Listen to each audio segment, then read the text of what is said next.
We look and we see the condition of African people today. On the bottom, as Garvey noted so many years ago, everywhere he went, the African man, the black man, is on the bottom of the economic, social, and political ladder. Those circumstances have not changed. In many instances, they are getting worse. We will find, if you go to Barnes and Nobles and some of the others, numbers of books asking, can the African survive? Our very survival into the next century is in question. I often note that our children looked at the series Star Wars, and I noticed that in the beginning of that series, there were no black people in the movie at all. And I noted that whenever then the European looks into the future, there is not a black man there. They had animals, robots, and everything else operating rocket ships and so forth, but not a black man was there. Which means then, ladies and gentlemen, those who think that they're in control of creating the future do not see the African man there at all.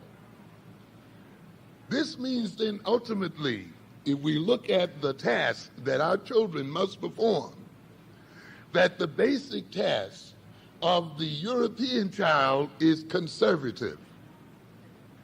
To conserve and maintain the advantages that the European already has, and to enhance those advantages. So that means their rearing in their homes, in their communities. That means their education then is basically conservative.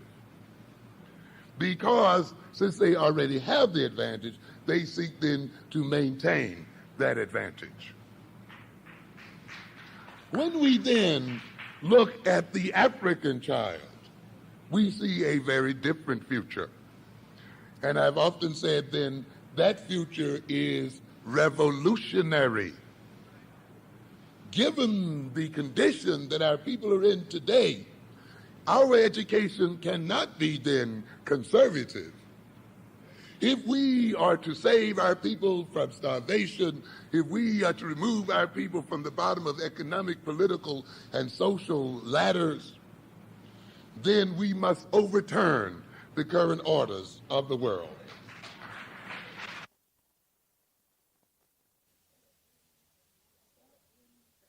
That in and of itself makes it very clear that they cannot receive the same education as the white child. They cannot be reared the same way the white child is reared, because they have very, very different tasks to perform.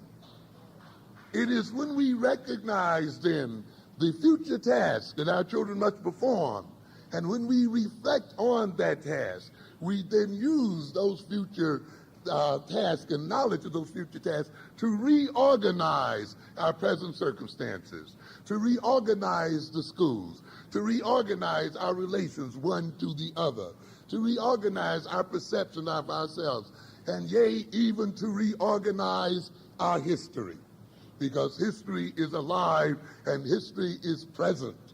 As I pointed out in Newark of last week, history is the present and history is the future. In European systems, we have a linear approach to the world, an approach that makes one believe that history is something that is left behind. History is something that can be forgotten. No, ladies and gentlemen, history is never left behind. In the human mind, the history is now, and in the human mind, the history is present. For the future is made of things that were made in the past. Without past, there is no future.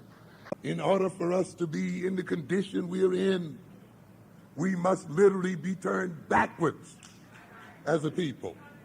We must be reversed, because this world can only be ruled in terms of lies.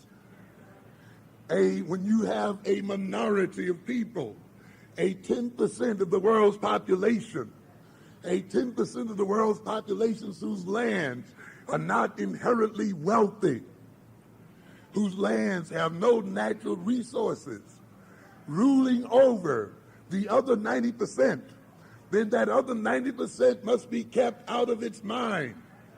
That other 90% must exist in a state of deception.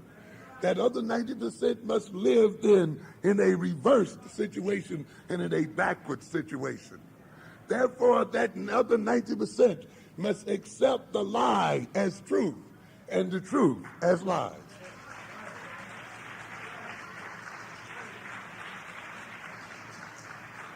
I've said that the major differentiation between Eurocentrically oriented psychology and Afrocentrically oriented psychology under oppression is that it is a political necessity that the black man be out of his mind. It is not merely the result of the interaction you had with your mother or your father. It is not merely the result of the absence of your father in the home or the absence of role models in your communities or all of these other things we hear day in and day out. It is not merely the result of that. It is ultimately the result of the need for the European to maintain power and domination. And these things are but an effect of that need. You had 2 Sundays ago a bunch of Negroes trying to explain the disparity between the education of black females and black males. A pathetic situation. Pitiful. They went to Yale, went to the University of Chicago.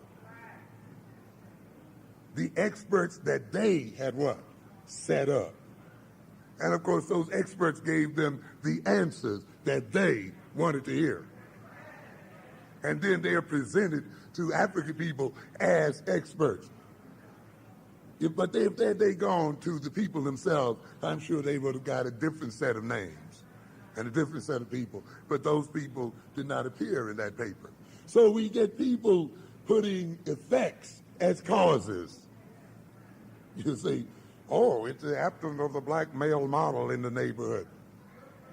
But how does the absence of the black male model occur?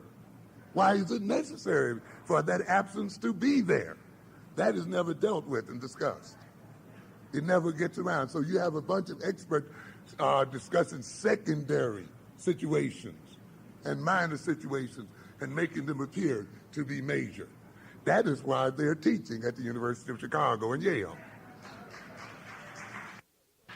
Because those institutions are just as much and more of a part of European domination as any other institution. And yet we say that they give us a good education.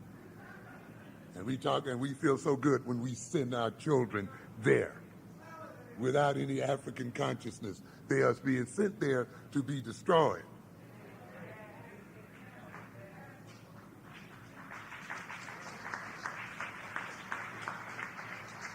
So then we have to then look at the schools, because it is in the schools, it is in the colleges and universities that the black man and woman, the black child, the black boy and girl must be taught to be dumb. That is the purpose of the schools. Let us recognize it. If the European can only exist to the extent that we are not in control of our common sense, that we are not in control of our identity, that we are not in control of a shared collective activity level, if the European can only exist and dominate as a result of the fact that we are not in love with ourselves and with our people, if the European can only be in control as a result of the fact that we have not fully developed our technological thinking capacities and the ability to concretize those capacities, then why do you think those abilities and those personality characteristics are going to be taught in European-oriented schools? It doesn't make any sense. The European is not going to teach his enemy to overthrow him, and yet some of us think that that will be the case. There is hardly any African in the world that has ever given a European education. You know, we hear some people talk about, well, that he has a white mind, or he thinks like white folk. Black people are not taught to think like white folk. You can sit in the white university as long as you want to. You'll never be taught to think like a white man. You can even learn the same thing in terms of course content as the white boy and girl, the white student.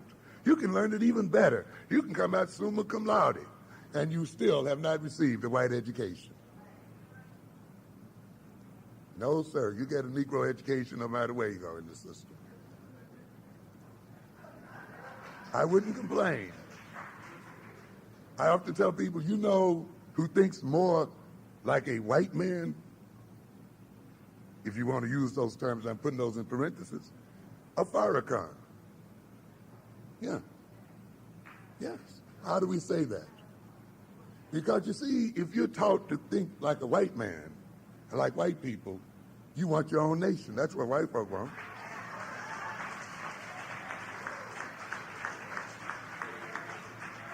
You'd want to own your own neighborhoods. That's the way white folk think. You'd want to control your own economy. That's the way white folk think. You'd want to have your own army. That's the way white folk think, ladies and gentlemen. These people going to these colleges don't think like white folk. They don't come out determined to control their destiny. They don't come out determined to create their own nations and places in the world. They don't come out determined to control military strength and economic strength and other strength. They are coming out the same way their slave great-grandparents came out. That is, to be servants and to be highly educated servants.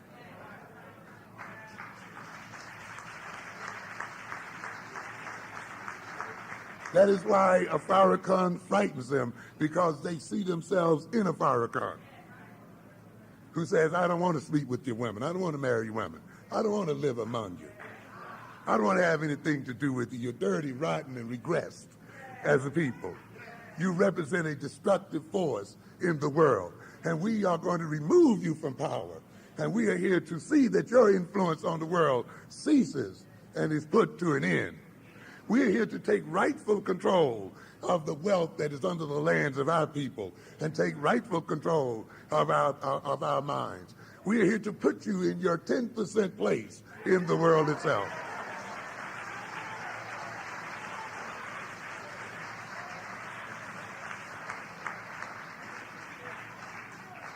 They see that.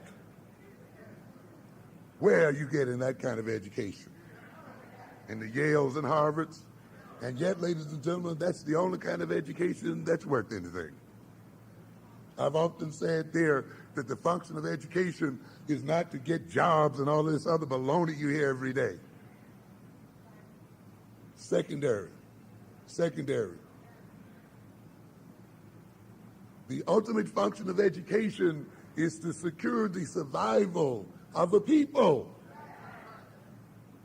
What good would it do you to know computer engineering and all the other stuff if you can be blown away at any moment by another people? If you're manipulated by another people? If the other people continue to maintain the instruments and the power of production?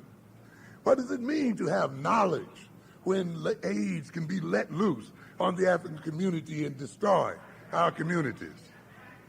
Knowledge is not enough. Knowledge must be welded to purpose. It must be welded to a sense of peoplehood. It must be welded to a sense of destiny. And that is when it becomes protective of a people. You may fill your head with knowledge and skills all you want to, but you can be destroyed by AIDS and all other kinds of germs and all other kinds of warfare and lethal weapons and all other kinds of controlled instruments that the European has in his power. Until that knowledge and education is welded to a sense of nationhood, you are not receiving a good education at all. And therefore, a good education must be measured in terms of the degree to which it protects your survival and interests as a people, and not otherwise.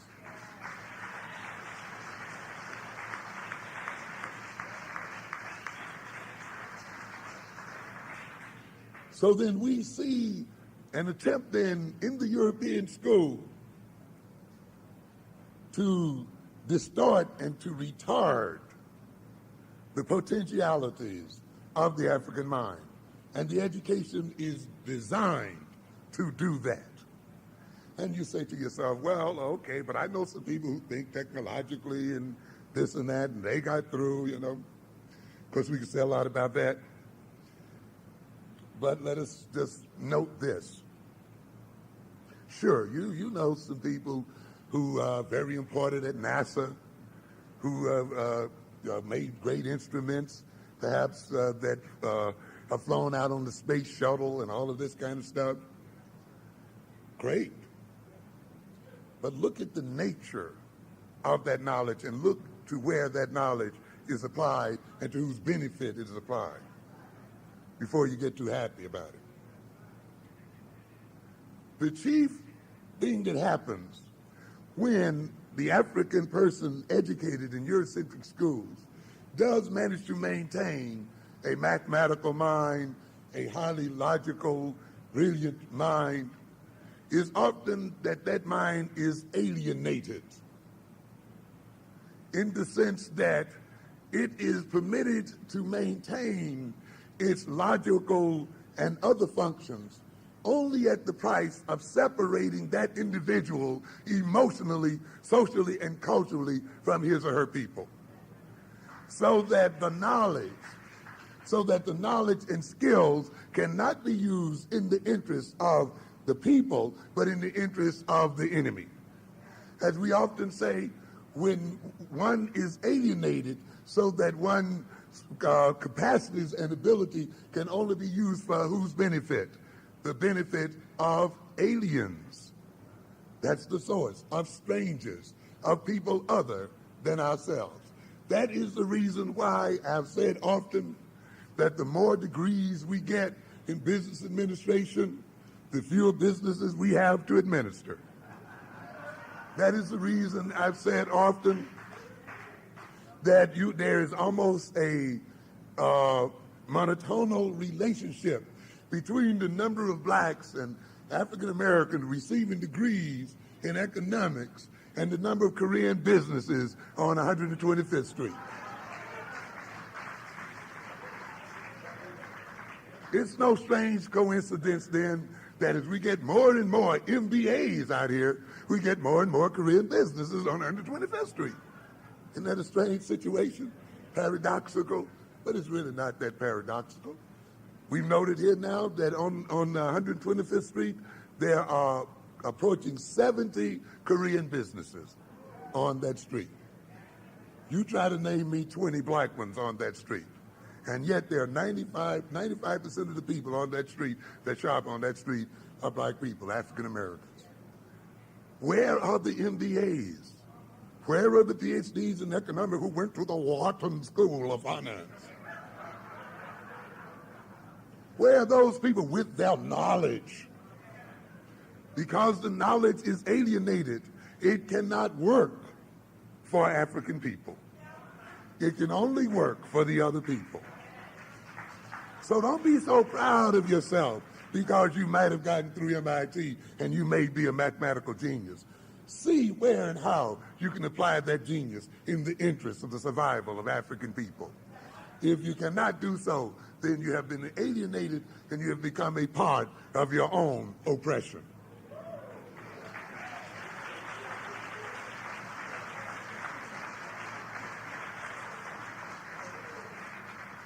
So we can see then this mind is controlled by the nature of its inputs.